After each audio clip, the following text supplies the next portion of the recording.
People are capable of changing. Give people the opportunity to be their best self, especially a child.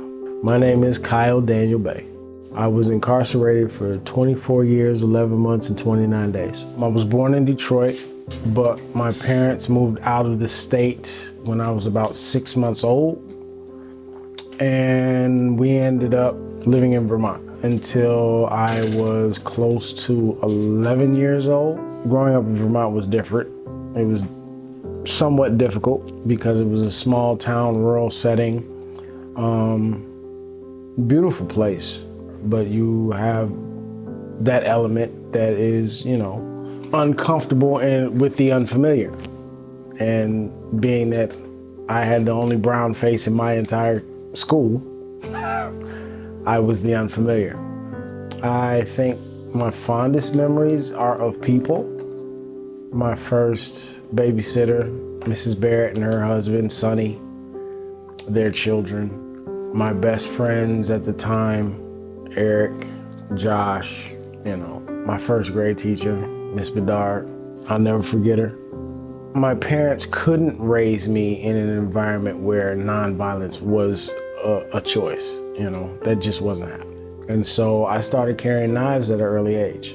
My mother would find them, she'd take them, and I'd find another one, or I'd buy another one, and I'd hide it, and the whole cycle would start all over again.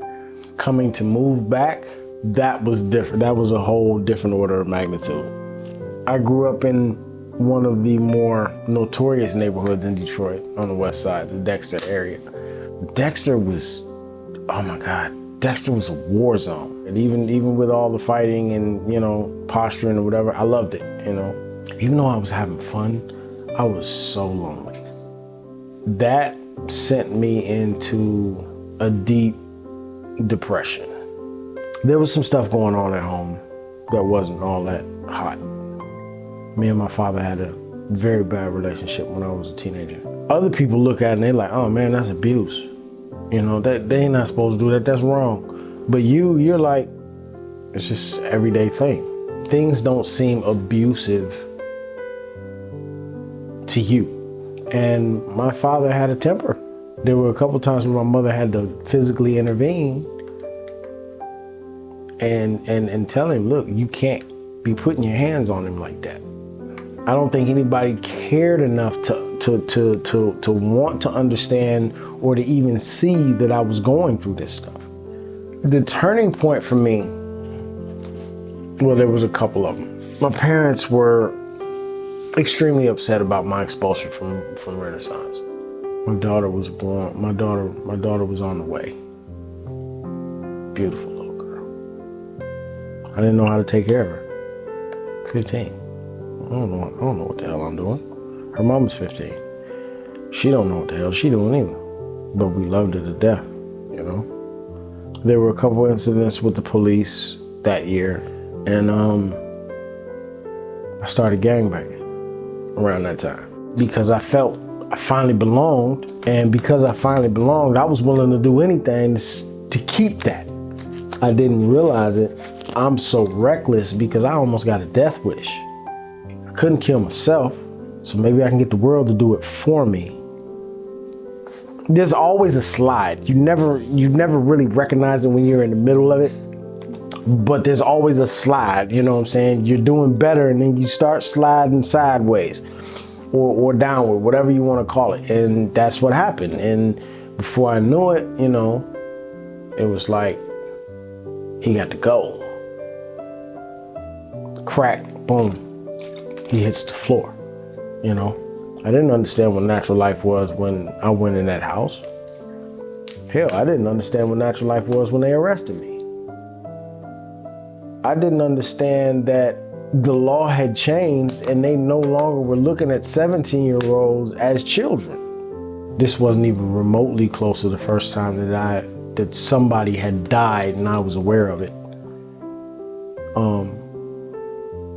And that's because of the nature of my neighborhood. My neighborhood, people were dying regular, either from drugs or violence or whatever. There was a lot of death. I stayed on the run for about a month. I got locked up in 1993, and I had just turned 17. I'm thinking about my daughter. I'm thinking about my sisters. The first thing I said when I got back to the bullpen was, they're taking me from my baby girl. I know I let them down. I was angry, but I was detached from it. On some level, I had convinced myself that I was truly innocent. On another level, at the same time, I'm saying all these people done told on me. You know what I'm saying? And this is the dichotomous thinking of stupid people. Yes, there's definitely some justification in it, but at the same time, you're mad at everybody. You know what I'm saying? When the person you need to be mad at is yourself. And I'm like, yeah, well, I'm gonna be gone for a few years and I'm gonna come back. And then I get in the county jail and they're like, nah, dog, you ain't getting that lucky. You screwed. You just threw away everything. I'm like, you know, in the middle of the night, looking at the ceiling like, I'm gonna die in here. Then 2012 was when the ruling for us came out.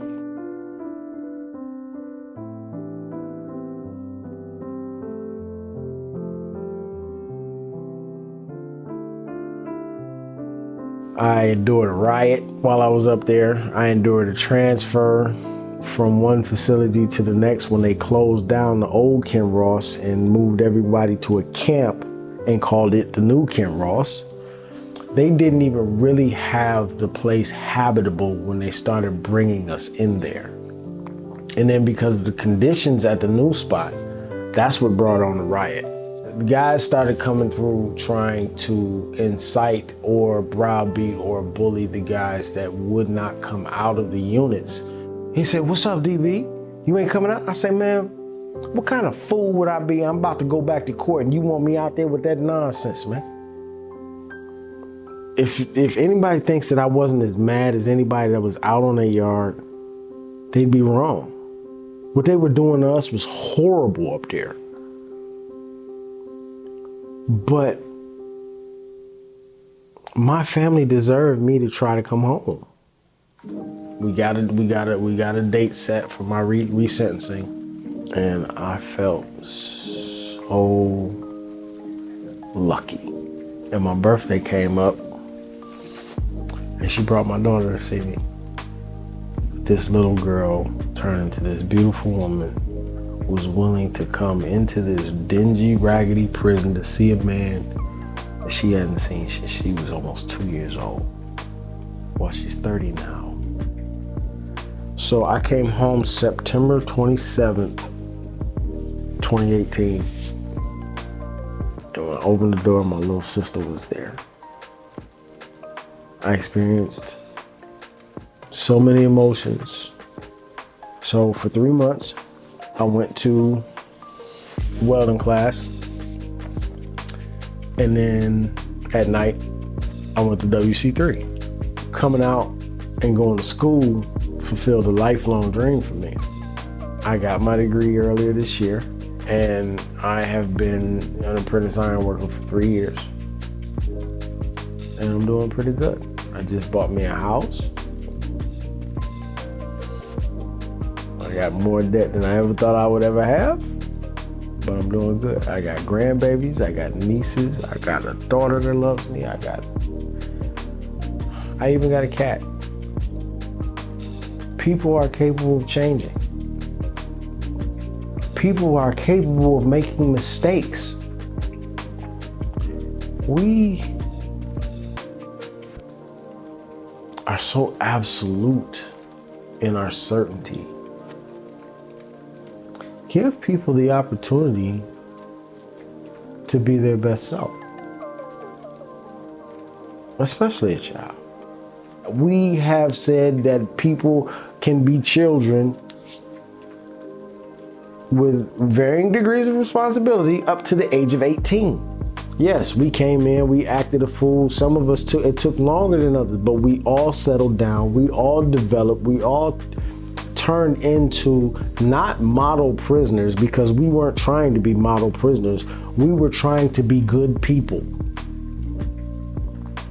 And good people, no matter where they find themselves, try to do good things. We need to make the distinction on the people that we're punishing between those we're afraid of and those we're just mad at.